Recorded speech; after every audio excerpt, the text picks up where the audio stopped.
Welcome back, everyone. Ready for another deep dive? This time, we're heading to Jennings, Louisiana. Small town, but it holds a really dark secret. We're talking about the Jeff Davis 8. 8 women, all found dead under some very mysterious circumstances. It's a fascinating case and a tragic one. Between 2005 and 2009, 8 women found dead. Swamps, canals, surrounding Jennings, Louisiana. Yeah, Jennings is surrounded by these dense bayous, murky water, the swamplands of Louisiana. It's almost eerie. Almost sets the stage, right? It really does. But before we get into all the theories, and there are a lot of them, before we get into the suspects, I think it's important that we meet the victims as people, not just names on a case file. Absolutely. Their stories deserve to be heard. So we have Loretta Lewis. She was a young mother trying to provide for her family. We have Ernestine Patterson. She faced, she struggled with mental illness and addiction. And then there's Kristen Gary Lopez, a woman known for her laugh and her dream of becoming a nurse. Each one of these women and the 5 others, they had hopes, they had dreams, families that loved them. It's so important to remember that. And most of their bodies were found, in pretty rough shape. Advanced decomposition. Adds another layer of mystery to an already complex case. Decomposition made it really hard for investigators to even determine the cause of death for many of the victims. Right. And while it's still unclear in a lot of the cases, asphyxiation is suspected in at least a few. It's like solving a puzzle with missing pieces. So many pieces to this puzzle. Because as we dig deeper, we find that the victims, they were more than just residents of the same small town. They were connected, and in ways that raise even more questions. A lot of them shared similar backgrounds, similar life experiences, poverty, addiction. Some were involved in sex work. And I think those shared circumstances, well, they might have played a role in how their cases were investigated. Or maybe even how they became victims in the first place. And many of these women, they knew each other personally. Kristen and Brittany, they were cousins. And Brittany also lived with Crystal for a while, before Crystal's death. It's not just a series of random, isolated incidents. It gets even more unsettling. All of the victims, to some degree, were police informants, providing information about the local drug trade. It makes you wonder, could their cooperation with the police, could that have made them targets? Especially considering the shooting of a drug dealer, Leonard Crochet, shot by police back in 2005. And Kristen, one of the victims, she was actually there when it happened. And she wasn't alone. A man named Alvin Bootsy Lewis was there too. Remember the name? Bootsy fathered a child with another victim, Whitney Dubois. And he was also the brother-in-law of the first victim, Loretta Chason Lewis. Wow. Okay, so we have victims connected to each other, victims connected to a drug dealer who was shot by police, and a victim who witnessed the shooting. This is getting complicated. It is. And a grand jury investigated the shooting, but no charges were ever filed against the officers involved. Understandably, that fueled a lot of suspicion in the community. A lot of people think that the police might have been involved in the deaths of these women, silencing them to cover up what really happened to Crochet. It's definitely a theory that we'll explore further as we go along. But first, I think we need to look closer at the investigation itself and what it tells us. Yeah, because the investigation itself is almost as confusing as the murders. In 2008, a task force was formed to try to get some answers about the Jeff Davis 8. And at first, they were working under the assumption that they were looking for a serial killer. But Ethan Brown, he's an investigative journalist who did a lot of work on this case, and he casts some serious doubt on that theory. Right. Too many connections between the victims and potential suspects, and even the police themselves. Yeah, his work really shifted the focus away from some outside predator to the possibility of something much more sinister happening right within the community, maybe within the police department itself. And some of the victims' family members have openly accused the police of being involved. Those are some serious allegations. And when you look at some of the things that came out, some red flags definitely pop up. The task force reports, for example, they included witness interviews that seemed to point right at law enforcement. Like the statements from those 2 female inmates. Exactly. They described suspects working with the sheriff's office to get rid of evidence in Kristen's case. It's wild. Like something out of a movie. And then there's Chief Criminal Investigator Warren Gary. He was accused of purchasing a truck that was thought to have been used to move a body and get rid of evidence. It's crazy. And if those allegations are true, it's just disturbing. And remember when the sheriff ordered DNA swabs from all the investigators working on the case back in 2009? Right, yeah. It's almost like they were trying to clear their names, before anyone even accused them. But they refused to talk about the results of those DNA tests. What are they hiding? It's a question a lot of people have. But we can't forget, there were individuals who were investigated too, people directly linked to these murders. Right. So we've got the victims and potential police involvement, but what about the suspects? I mean, there were arrests, warrants issued, people held on murder charges for months. And then released because of problems with the evidence. It's a cycle, and it got to be frustrating for the families who just want some justice. One name that keeps popping up is Frankie Richard, local strip club owner, suspected drug dealer. Yeah, and he was close with a lot of these women. He admitted to having problems with crack, and he had relationships, sexual relationships, with several of the victims. And he was one of the last people to see Kristen before she disappeared. There are witnesses who put him right there with the sheriff's office. They say he was involved in getting rid of evidence in Kristen's case, maybe even with help from law enforcement, those two female inmates we talked about. Their statements suggested the evidence was dumped on Frankie Richards' orders. So we've got a suspected drug dealer, tight with the victims, and maybe connected to the people investigating the case. This is a tangled web. Definitely. And while Richard is a big part of this, he wasn't the only one investigated. Byron Chad Jones and Lawrence Nixon, he was a cousin of victim like Deconia Brown, they were investigated too. They were actually charged with second-degree murder in Ernestine Patterson's case. That's right, they were. But then they were released. Problems with how the crime scene was investigated. Apparently, the sheriff's office waited 15 months before they even tested the supposed crime scene. 15 months. Yeah, talk about a red flag.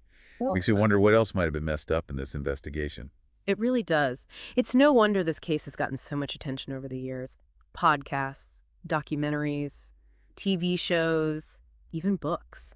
It seems like everyone from Behind the Yellow Tape to the Dr. Oz show has covered this story. And yet, still unsolved. All these years later, it's still a mystery. So we've laid the groundwork, we've met the victims, talked about their connections, we've even uncovered some potential police involvement. What do you think? Yeah. Where do we go from here? What do you think happened? Was it the police? Was Frankie Richard the mastermind? Or is there something else entirely that we haven't even considered? We've given you the pieces. It's up to you to put them together. What stands out to you? What do you think is the most important piece of information here? Let us know. We want to hear from you. Man, a lot of really unsettling stuff we talked about. That web of connections, that police shooting, and an investigation. Let's just say it had problems, right? Yeah, a lot of loose ends. Doesn't seem like a straightforward case at all. It feels more like a story about power, corruption, maybe, and what happens to those who get caught in the middle. Yeah, and you really get the sense of distrust, between the people of Jennings and law enforcement. It's palpable. Given what happened, who can blame them? A lot of the families, they believe the police know more than they're saying. I mean, how could you not think that? We've got these DNA results that they won't release, the talk about evidence tampering, and then some officers even had ties to people involved in the case. Right. There's this shadow hanging over the whole investigation. And it feels like it gets even darker when you consider, the realities of Jennings, the social and economic situation there. These women were more than just, victims in a crime. They were daughters, mothers, sisters. They were part of a community that was struggling. Poverty, addiction, all those systemic issues, it just makes certain groups more vulnerable, doesn't it? Absolutely. Yeah. Their lives matter. It's important to remember that. Their stories matter. But their cases, I think they expose something bigger. You know, how certain people, those involved in sex work or struggling with addiction, they're often disregarded. Their cases, they aren't investigated properly. It's like they become invisible. Right. Invisible to the very system that's supposed to be protecting them. Sad, really. So where do we go from here? I mean, with the Jeff Davis 8, what do we do with a case like this? Full of so many unknowns. Oh, I don't think there's an easy answer. No magic solution here. There's no, perfect ending where we find the bad guy and everyone gets justice. Not always how it works. Nope. We're left with this mess. Pieces of information, intriguing theories, and a whole lot of doubt. But that doesn't mean we just give up. Cases like this, they need public pressure, continued attention, independent investigations to keep digging, to keep the story alive, and maybe, just maybe, find some answers someday. Keep pushing for the truth. Keep the pressure on. Exactly. Take Ethan Brown's book, for instance. He uncovered new evidence, really changed how everyone was looking at the investigation. It's like a reminder. Even cold cases, they can still benefit from someone coming in with a fresh perspective, someone determined to find the truth. And we can't forget about the podcasts, the documentaries, even the true crime shows. They've been so important in raising awareness about this case, keeping the story alive. They've given the families a platform, too. They've presented the facts in a way that the mainstream media, well, sometimes they haven't. So even though it's still officially unsolved, the search, it's not over. It's ongoing. Now, what about you, listening right now? Where do you stand after hearing all this? What are your thoughts? Do you think the police were involved? What about Frankie Richard? Was he behind it all? Or maybe, is there another explanation out there, something completely different? We've laid it all out for you. What do you make of it? What sticks out to you? We're not here to tell you what to think. That's not our job. I think the point of all of this, of doing these deep dives, is to get you thinking, get you engaged with these complicated issues. And maybe, just maybe, someone out there listening right now, maybe they have a piece of the puzzle. It happens. Maybe a detail, a conversation, something you saw. It might have seemed small at the time, but it could be crucial to cracking this case wide open. Don't underestimate the power of even the smallest piece of information. It could be the key to helping the families find some peace, some closure, and finally bring justice to Jennings. If you have anything at all, anything, reach out. Contact the authorities, one of the organizations that are working on this case. Your voice, it could make all the difference. Let's zoom out for a second. Think big picture. What can we take away from the Jeff Davis 8 case? I mean, what can we learn that might prevent something like this from happening again? It's a big question. It really gets to the heart of those societal issues, the ones that lead to this kind of vulnerability and exploitation. We've talked about poverty, addiction, and sex work. How do they all connect with law enforcement, community support, the whole justice system? Oh, it's complicated, all right. But it's a conversation we got to have. Because if we really want to stop tragedies like this, we can't just focus on, catching the bad guys. We have to look at the whole system, the environment that allows these crimes to happen in the first place. Imagine a community where everyone has access to good health care, safe, stable housing, real job opportunities. Maybe then things would be different. Maybe those women would have had different choices, different paths. Maybe they wouldn't have been forced into situations where they were so vulnerable.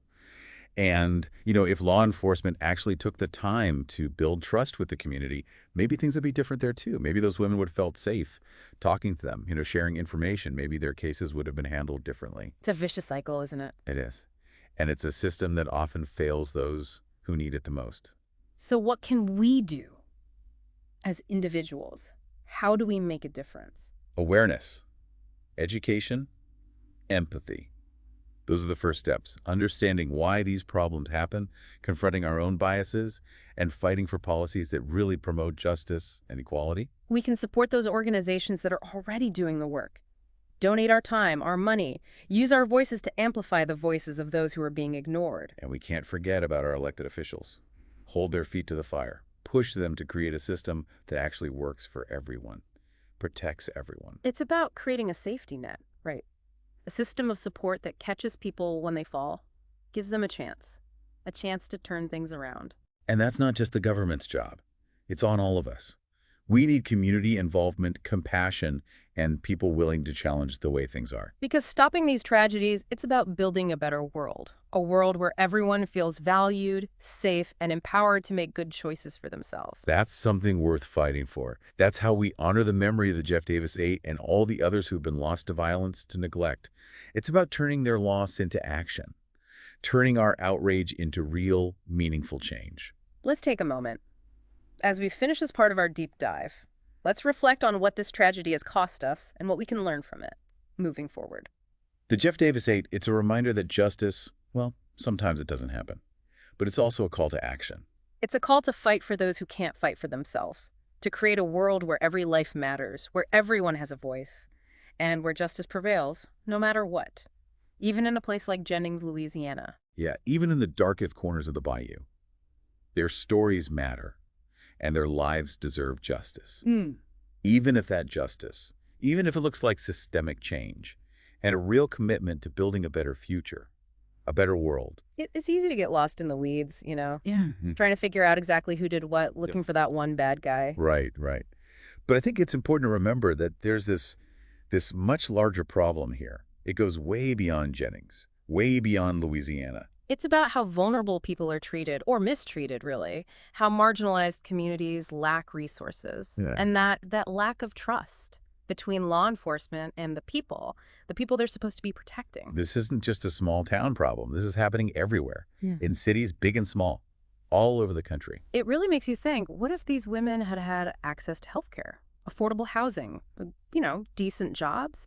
Maybe their lives would have turned out so differently. Maybe they wouldn't have been in those vulnerable situations. Maybe they wouldn't have been targets. And if the police had actually bothered to build some kind of relationship with the community, earn their trust, maybe those women would have felt safe enough to talk to them. Maybe their cases would have been taken seriously. Yeah, it's a tragic cycle. And it's a system that often fails those who need it most. So what can we do? What can we do as individuals to make a difference? I mean, where do we even begin? Well, I think it always starts with awareness, Yeah. education, empathy, understanding the roots of these problems, Oh, yeah. challenging our own biases, and, supporting policies that actually promote justice and equality. Right, right. And supporting those organizations that are already out there, doing the work, donating our time, our money, making sure that the voices of those who are too often ignored, that their voices are heard. Exactly. And don't forget about holding our elected officials accountable. They work for us. We need to push them to create a system that actually protects everyone, serves everyone, not just a select few. It's about creating a system of support, a real safety net, so that when people fall, they have somewhere to land. They have a chance to get back on their feet. And that's not just the government's job, right? It's on all of us. We need communities to step up. We need compassion. We need people who are willing to say, hey, this isn't right, and we need to change it. Because if we really want to stop these tragedies from happening, we need to create a world where everyone feels valued, where everyone feels safe, where everyone has the power to make good choices for themselves and their families. A world where everyone has a fair shot. That's something worth fighting for. That's how we honor the memory of the Jeff Davis 8 and all the others who've been lost to violence, to neglect, to indifference. We have to turn this pain, this anger, into action, into real change.